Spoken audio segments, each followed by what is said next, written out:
நாம் இதுவரைக்கும் நோற்ற நோன்புகளையும் செய்த அமல்களையும் ஓதப்பட்ட குர்ஆனுடைய திருவசனங்களுடைய ஒட்டுமொத்த நன்மைகளையும் அல்லாஹ் ஜல்லஷானஹு தஆலா கபூல் செய்து அதற்குண்டான சவாபுகளை அல்லாஹ் நமக்கு நிரப்பமாக தந்தல் புரிவானாக. எஞ்சியிருக்கக்கூடிய காலங்களிலே நோக்கக்கூடிய நோன்புகளை ஆரோக்கியத்தோடு உளத்தூய்மையோடு செய்யக்கூடிய தௌஃபீக்கை அல்லாஹ் நமக்கு தந்தல் புரிவானாக. இதுபோன்ற பல நூறு ரமதான்களை அடையும் பாக்கியத்தை அல்லாஹ் நமக்கு தந்தருள் புரிவானாக. ஆமீன் யா ரப்பல் ஆலமீன். கண்ணியமான பெருமக்களே, திருமறை வேதத்திலே 24வது சூரா நூர். நூர் என்பதனுடைய பொருள் ஒளி என்பதாக அதனுடைய பொருள். இந்த சூரா அன்னை ஆயிஷா ரலியல்லாஹு தஆலா அன்ஹா அன்னவர்கள் மீது கூறப்பட்ட அவதூறுக்கு அதை மறுக்கக்கூடிய ஆயிஷா ரலியல்லாஹு அன்ஹா அவர்கள் கற்பொழுக்கமுள்ள பெண் என்பதை நிரூபணம் செய்வதற்காக வேண்டி இந்த சூரா இறங்கப்பட்டது. அது மட்டுமல்ல, இந்த சூறாவிலே சமூக ஒழுக்கவியல் குறித்து பல்வேறு விஷயங்களை அல்லாஹ் இந்த சூறாவில் அல்லாஹ் பேசுகிறான். திருமணம் முடிக்கக்கூடிய ஆண் பெண் யாராக இருந்தாலும் சூரத்துன் நிசா சூரத்துன் நூரை அவங்களுக்கு சொல்லிக் கொடுங்கன்னு சொன்னாங்க. இந்த 2 சூறாவையும் அவங்க கற்றுக்கொண்டு அதற்கு பிறகு அவங்களுடைய மனவாழ்வை ஆரம்பிக்க வேண்டும் என்பதாக சொல்லுவார்கள். அந்த அளவிற்கு சமூக ஒழுக்கங்கள், தனி மனித ஒழுக்கங்கள், ஒரு தனி மனிதனுக்கு எவ்வளவு ஒழுக்கம் தேவையோ இதில் மிக முக்கியமாக அவதூறு, ஆயிஷா ரலியல்லாஹு அன்ஹா அவர்கள் மீது கூறப்பட்ட அவதூறு சம்பந்தமாக அல்லாஹ் ஜல்லஷானஹு தஆலா கிட்டத்தட்ட ஒரு 10-16 ஆயத்துக்களை ஆயிஷா அம்மா அவர்களுக்காக வேண்டி மட்டுமே அல்லாஹ் இறக்கிய ஒரே சூரத்துன் நூர். ஆயிஷா ரலியல்லாஹு அன்ஹா அவர்கள் கற்பொழுக்கமுள்ள பெண், பத்தினியான பெண், அவதூறு கூறப்பட்டது, அது மிகப்பெரிய அவதூறு என்ற பல்வேறு விஷயங்களை அல்லாஹ் ஜல்லஷானஹு தஆலா நமக்கு இந்த சூறாவின் வழியாக அல்லாஹ் நமக்கு சொல்லித்தர்றான். இந்த சூறா நமக்கு ஒரு முக்கியமான விஷயத்தை நமக்கு சொல்லித்தருது. என்னன்னா, எப்படி ஒரு மனிதனுடைய பொருளாதாரத்தையும் அவனுடைய உயிரையும் எந்த அளவிற்கு கவனமாக பாதுகாப்போமோ அதுபோன்று ஒரு மனிதனுடைய மானத்தையும் பாதுகாக்க வேண்டும் என்பதாக நமக்கு சொல்லுது. தன்மானத்தையும் அவனுக்கு உண்டான மானம், ஒவ்வொரு மனிதனுக்கும் ஒவ்வொரு பெண்களுக்கும் மானம்னு ஒன்று இருக்குது.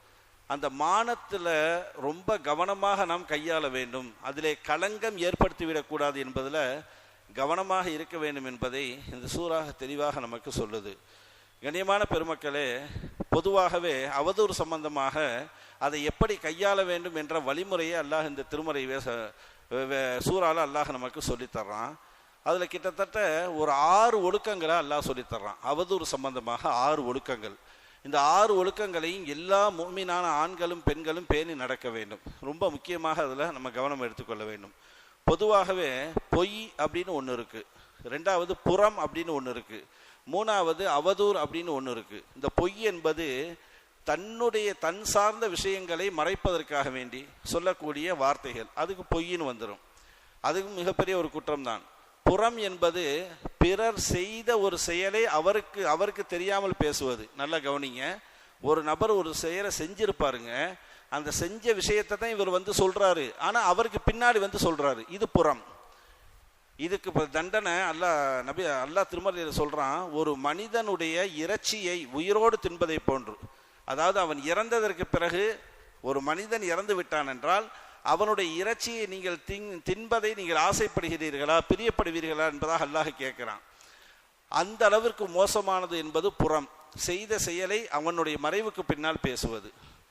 அவதூறு என்றால் என்ன அப்படின்னா, ஒரு மனிதன் செய்யாத ஒரு செயலை, அது ஆணாக இருக்கலாம் பெண்ணாக இருக்கலாம், அவன் செய்யாத ஒரு செயலை அவனுக்கு பின்னால் அவனுடைய மறைவுக்கு பின்னால் சொல்லுவது, இது அவதூறு என்பதாக இந்த 3 இலக்கணத்தை நமக்கு சொல்லி தருவார்கள். கண்ணியமான பெருமக்களே, முதல்ல ஒருத்தன் நம்மள்கிட்ட வர்றான், அல்லாஹ் இப்படித்தான் ஆரம்பிக்கிறான். ஒரு ஆள் என்ன சொல்றாரு, ஒரு ஆள் நம்மள்கிட்ட ஒரு நபர் குறித்து ஒரு அவதூறான ஒரு விஷயத்தை சொல்றாருன்னு வைங்களேன். அதை சொல்லும் பொழுது திருமறையில் அல்லாஹ் சொல்றான், லௌலா இது சமயத்துமூஹு வன்னல் முஃமினீன வல் முஃமினாத்து பி அன்ஃபுஸிஹிம் ஹைரா. முதல் ஒழுக்கம் என்ன தெரியுமா?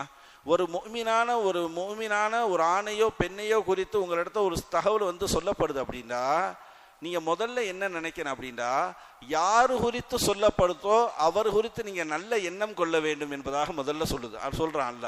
வந்த உடனே எப்படா வந்து சொல்லுவான், அதை பத்தி நம்ம கைதட்டி பேசலாம் அப்படிங்கிற மாதிரி நினைக்க கூடாது.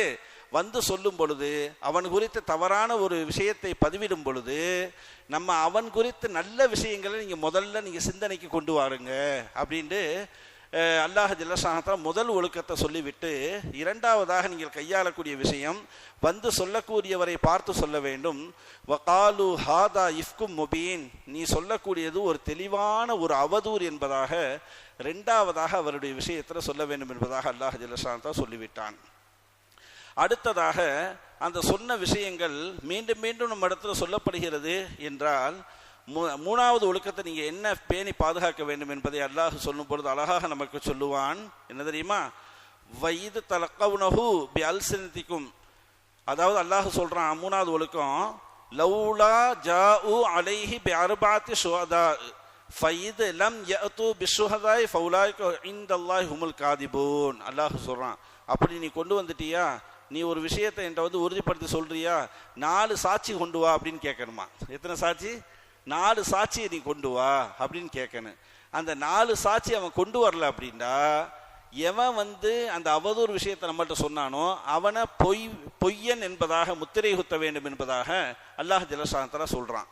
அவனால் 4 சாட்சி கொண்டு வர முடியல அப்படின்னா அவன் பொய்யன். அவன் எப்படிப்பட்ட பொய்யன் என்றால், அடுத்து அவனை எந்த ஒரு விஷயத்திற்கும் மார்க்க சம்பந்தப்பட்ட மார்க்கமல்லாத மற்ற விஷயங்களுக்கு அவனை சாட்சியாக எடுக்கக்கூடாது. அல்லாஹ் திருமறையிலே சொல்றான். ஒரு நிக்காவுக்கு சாட்சி போடுங்க அப்படின்னு சொல்லுவாங்கல்ல, அப்ப அவன் வந்தாண்டா நீ பொய்யன், உன் சாட்சியை எடுத்துக்கிற முடியாது, நீக்கிறன்னு. ஒரு நீதிமன்றத்துக்கு வக்கீல் சாட்சியாக கூட்டு போவார்ல, அந்த நேரத்தில் அவன் வந்தான்னு வைங்களேன், நீ வந்து அவதூறு சொன்னவன், உன் சாட்சியை எடுக்கக்கூடாதுன்னு நல்லா சொல்றான், நீ போயிரு வேற ஆளு வா அப்படின்னு சொல்லணும். அப்ப அவன் சாட்சியை எடுத்துக்கிறவே கூடாது. ஏன்னா அவன் அவதூறு சொல்லி பொய்யன் என்பது சமுதாயத்தில் முத்திரை குத்தப்பட்டவன் என்பதை அல்லாஹ் ஜல்லஷானஹு தஆலா அழகான முறையில் அல்லாஹ் சொல்லி தருகின்றான். இது மூணாவது ஒழுக்கம். நாலாவதாக, அப்படி ஒரு கால் ஒரு நபரை குறித்து நம்ம இடத்துல சொல்லும் பொழுது அல்லாஹ் சொல்றான், லவுலா இது சமயத்துமோஹு குல்தும் மா யகூனு லனா அன் நதகல்லம பிஹாதா. சரிப்பா, அவனை குறித்து நீ வந்து சொல்ற, சரியா, அவனை குறித்து நீ சொல்ற, ஓகே, ஆனா அந்த குற்றம் குறித்தோ அல்ல அவன் குறித்தோ பேசுவதற்கு நான் தகுதி இல்லாதவன் என்பதாக நீ சொல்லுன்னு அல்லாஹ் சொல்றான். என்ன சொல்றான்? நான் தகுதி இல்லாதவன், சரியா. அதை ஒரு ஞானிகிட்ட போய் ஒரு ஞானி அவரிடத்துல வந்து அவருடைய சிஷியனை குறித்து போய் சொல்லப்பட்டுச்சான். இந்த மாதிரி உங்கள் சிஷியனை குறித்து நான் வந்து ஒரு விஷயத்தை சொல்ல வந்திருக்கேன் அப்படின்னு சொல்லும் பொழுது அவர் கேட்டாராம், நீ சொல்ல வந்த அந்த விஷயம் வந்து நல்ல விஷயமா கெட்ட விஷயமா அப்படின்னு கேட்டாராம். உடனே அவர் சொன்னாராம், சொல்ல வந்தவர், அது கெட்ட விஷயம். சரி, நீ சொல்லுவதனால எனக்கு வந்து அந்த விஷயத்தை கேட்டதற்கு பிறகு எனக்கு மன வருத்தத்தை கொடுக்குமா, நான் சந்தோஷப்படுவேனா அப்படின்னு கேட்டாராம். 2வது கேள்வி. அப்போ உடனே அவன் சொன்னானா, மன வருத்தத்தை கொடுக்கும் அப்படின்ட்டு. சரி, நீ சொல்வதனால உனக்கு ஏதாவது நன்மை இருக்கா அல்லது எனக்கு ஏதாவது நன்மை இருக்கா அப்படின்னு ஞானி கேட்டாராம். ஒன்றுமே கிடையாது. இந்த மூன்றுமே ஒன்றும் இல்லாத ஒரு விஷயத்தை ஏன்பா என்கிட்ட சொல்கிற, சொல்லாத, நீ கிளம்பி போயிரு அப்படின்ட்டாரான். புரியுதுங்களா? அதைத்தாங்க அல்லாஹ் சொல்கிறான். ஒரு விஷயத்தை வந்து குறித்து பேசும் பொழுது நம்மள்கிட்டயே அம்மாத்திர மூட்டையாக அவ்வளவு குறைகள் நம்மள்கிட்ட இருக்குது, சரியா. பிறரை பற்றி நம்ம ஏன் பேசணும், தேவையில்லை. இப்போ வரும்பொழுதே அல்லாஹ் என்ன சொல்கிறான், அதை தடுத்து விட்டு அனுப்பு அப்படின்றான். ரசூலுல்லாஹி ஸல்லல்லாஹு அலைஹி வஸல்லம் அவங்க சபையில் உட்காந்துருக்காங்க. ஒருத்தர் வர்றாரு, வந்து நபியே நாயகமே, நான் விபச்சாரம் செஞ்சுட்டேன் அப்படின்றாரு. நான் விபச்சாரம் செஞ்சுட்டேன் அப்படின்றாரு. ரசூல் ஸல்லல்லாஹு அலைஹி வஸல்லம் கேட்காத மாதிரி என்ன செஞ்சாங்க, வலதுபுறம் திருப்பிக்கிட்டாங்க. வலதுபுறம் மறுபடியும் வந்து சொன்னார், நபியே நாயகமே, நான் விபச்சாரம் செஞ்சுட்டேன் அப்படின்றாரு. ரசூல் ஸல்லல்லாஹு அலைஹி வஸல்லம் மறுபடியும் கவனிக்காம இடதுபுறம் திரும்பிட்டாங்க. இடதுபுறம் மறுபடியும் வந்து சொன்னார், நபியே நாயகமே, நான் விபச்சாரம் செஞ்சுட்டேன் அப்படின்னு சொன்னார். அடுத்ததாக இந்த 2-3 தடவை சொன்னதற்கு பிறகு ரசூல் ஸல்லல்லாஹு அலைஹி வஸல்லம் அவங்க சொன்னாங்க, ஓ பிஹி ஜுனூன் அப்படின்னு கேட்டாங்க. 4வது தடவை சொல்லும்பொழுது இவருக்கு மனநலம் எதுவும் பாதிக்கப்பட்டிருக்கா அப்படின்னு கேட்டாங்க சஹாபாக்களுக்கு மத்தியில். மறுபடியும் அவர் சொன்னார், நபியே நாயகமே, நான் வந்து விபச்சாரம் செஞ்சுட்டேன் அப்படின்னு. ஓ பிஹி ஹம்ர், அதாவது இவர் மதி எதுவும் குடிச்சிருக்காரா அப்படின்னு கேட்டாங்க. அதுவும் இல்லை, மனநலமும் பாதிக்கப்படல, நல்லா இருக்காரு. 5 தடவை கேட்டதற்கு பிறகு 6வது தடவை என்ன செய்யறாங்க, அவரை கூப்பிட்டு உட்கார வச்சு விசாரிக்கிறாங்க, எப்படி என்ன ஏதுங்கிறது விசாரிக்கிறாங்க. இந்த சம்பவத்திலிருந்து நம்ம கிடைக்கக்கூடிய பாடம் படிப்பினை என்ன தெரியுமா? உண்மையிலேயே ஒரு விஷயத்தை ஒரு மனிதன் செய்ததற்கு பிறகு அந்த குற்றத்தை ஒற்றுக்கொள்வதற்காக வேண்டி நபிகள் நாயகத்தினுடைய சபைக்கு வந்து அவர் அந்த விஷயத்தை சொல்றாரு. அதை கூட ரசூல் ஸல்லல்லாஹு அலைஹி வஸல்லம் அவங்க அந்த சபையில நிறைய பேர் இருக்காங்களே அவங்களுக்கு தெரியக்கூடாது என்பதற்காக வேண்டி இவ்வளவு பாவனைகளே செய்தார்கள். வலதுபுறமாக இடதுபுறமாக, நீ பைத்தியக்காரனா அல்லது மது குடிச்சிருக்கியா அப்படிங்கிற விஷயத்தை ஏன் செஞ்சாங்க அப்படின்னா, நிறைய சஹாபாக்களுக்கு மத்தியில் இப்படி சொல்றியப்பா, உன்னை பற்றி அவங்க தப்பாக நினைச்சிருவாங்களா இல்லையா அப்படிங்கிற விஷயத்தை ரசூல் ஸல்லல்லாஹு அலைஹி வஸல்லம் என்ன செஞ்சாங்க, ஒரு ஒழுக்கத்தை அந்த விஷயத்தில் செஞ்ச பாவத்துக்கே கற்றுக் கொடுத்தாங்கண்டா. செய்யாத ஒரு விஷயத்தை சொல்லும் பொழுது எவ்வளவு பெரிய பாவம் என்பதை அல்லாஹ் ஜல்ல ஷானஹு தஆலா சொல்லுகின்றான் என்பதை நம்ம கவனத்திலே கொள்ள வேண்டும். இது 4வது ஒழுக்கம். 5வதாக அல்லாஹ் ஜல்ல ஷானஹு தஆலா சொல்றான், இன்னல்லதீன யுஹிப்பூன அன் தஷீஅல் ஃபாஹிஷத்து ஃபில்லதீன ஆமனு லஹும் அதாபுன் அலீமுன் ஃபித் துன்யா வல் ஆகிரா என்பதாக அல்லாஹ் சொல்றான். ஒரு விஷயத்தை குறித்து, அதனுடைய உண்மைத்தன்மை தெரியாத ஒரு விஷயத்தை குறித்து நீங்கள் அவர் குறித்து நீங்கள் பரப்பிட்டீங்க, அவதூறு பரப்பிட்டீங்க அப்படின்னா இந்த உலகத்திலையும் ஆகிரத்திலையும் கடுமையான அதாப் அந்த மனிதனுக்கு இருக்கு என்பதாக அல்லாஹ் ஜல்ல ஷானஹு தஆலா சொல்றான். இதில் தான் நம்ம கொஞ்சம் கவனமாக இருக்கணும். ஃபேஸ்புக்காக இருக்கட்டும், வாட்ஸ்அப்பாக இருக்கட்டும், இன்ஸ்டாகிராமாக இருக்கட்டும், ட்விட்டராக இருக்கட்டும், இணையதளம் எதுவாக இருக்கட்டும், ஒரு தகவல் வருது அப்படின்னா அந்த தகவல் உறுதிப்பட்ட செய்தியாக இருக்கட்டும், உறுதிப்படாத செய்தியாக இருக்கட்டும், நம்ம அதை ஷேர் பண்ணவே கூடாது. ஷேர் பண்ணி 10,000 பேர் பார்த்துட்டான்னு வைங்களேன், ஆகிரத்தில் அல்லாஹ் பிடிச்சு உட்கார வச்சு நிப்பாட்டி வச்சுட்டு அந்த 10,000 பேரையும் அல்லாஹ் கூப்பிடுவான். 10,000 பேரையும் அல்லாஹ் கூப்பிட்டு, நீ ஒரு விஷயத்தை ஷேர் பண்ண, ஓகேவா, அது பொய்யான தகவல், இவங்களுக்கெல்லாம் அது போயிருச்சு, அது பொய்யான தகவலை உண்மையை நினச்சிக்கிட்டாங்க, இதுக்கு பதில் சொல்லிட்டு நீ வெளியில் போன்னு அல்லாஹ் சொல்லுவான். என்ன செய்வான்? பதில் சொல்லிட்டு நீ வெளியில போன்னு அல்லாஹ் சொல்லுவான். அந்த 10,000 பேர்த்த நம்ம எப்படி சமாளிப்போம்? நான் குறைஞ்சபட்சம் 10,000 சொல்லியிருக்கேன், இதை விட அதிகமாக அது ஷேர் ஆகுமா இல்லையா? அப்ப ஷேர் விஷயத்துல நம்ம கவனமாக அந்த விரலை கையாள வேண்டும் என்பதை அல்லாஹ் ஜல்ல ஷானஹு தஆலா அழகான முறையில் நமக்கு சொல்லி தர்றான். இப்போ உலகத்தில் நம்ம பார்க்குறோம், 2 பேர் ஒரு வீட்டில் 2 காவல்துறை போலீஸ் நின்று ரொம்ப நேரம் விசாரிச்சுட்டு இருந்தால் போதும், பக்கத்தில் உள்ள வீடுகள்லாம் நிறைய பேச ஆரம்பிச்சிருங்கவாறு 2 போலீஸ் விசாரிக்கிறாங்க, என்ன தப்பு பண்ணாங்களோ தெரியல, என்ன பண்ணாங்களோ ஏது பண்ணாங்களோ தெரியலன்னு. அப்புறம் தான் தெரியும் அவன் பாஸ்போர்ட் வெரிஃபிகேஷன் கார்டு வந்திருக்கான்.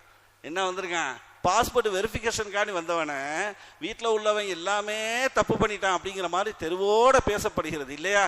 இதுதான் அவதூறு, இதுதான் புறம், இதுதான் தெரியாமல் செய்வது. அல்லாஹ் அர்த்தம் சொல்றான், அப்படி நீங்க ஒரு பொழுதும் செய்து விடாதீர்கள் என்று சொல்லிவிட்டு 6வதாக அல்லாஹ் சொல்லுவான், ஒரு விஷயம் உங்கள்கிட்ட வருது அப்படின்னா, இன்ஜாக்கும் ஃபாசிக்கும் பினபையின் ஃபதபையனு, ஒரு விஷயம் வந்துச்சு அப்படின்னா அது குறித்து தெளிவான முறையில் நீங்க விசாரிங்க என்பதாக அல்லாஹ் சொல்றான். உங்களால முடியலையா நீதிமன்றத்துக்கு நீங்க அனுப்பிடுங்க, அவங்க விசாரிப்பாங்க என்பதாக அல்லாஹ் ஜல்ல ஷானஹு தஆலா இந்த 5 ஒழுக்கத்தை அல்லாஹ் சொல்லிவிட்டு அவதூறு விஷயத்தில் நீங்க இதையெல்லாம் பேணி பாதுகாத்துக் கொள்ளுங்கள் என்பதை அல்லாஹ் தெளிவான முறையில் அல்லாஹ் சொல்லித் தருகின்றான். கண்ணியமான பெருமக்களே, அவதூறு, புறம், பொய், கோல் இவைகளை விட்டும் அல்லாஹ் ஜல்ல ஷானஹு தஆலா நம்மளுடைய நாவுகளையும் நம்முடைய குடும்பத்தின் நாவுகளையும் அல்லாஹ் பாதுகாத்து அல்புரிவானாக. திக்ர் செய்யக்கூடிய நாவுகளாக, குர்ஆன் ஓதக்கூடிய நாவுகளாக, நல்ல பேச்சுக்களை பேசக்கூடிய நாவுகளாக அல்லாஹ் நம் நாவுகளை ஆக்கி அல்புரிவானாக. வாஹிர்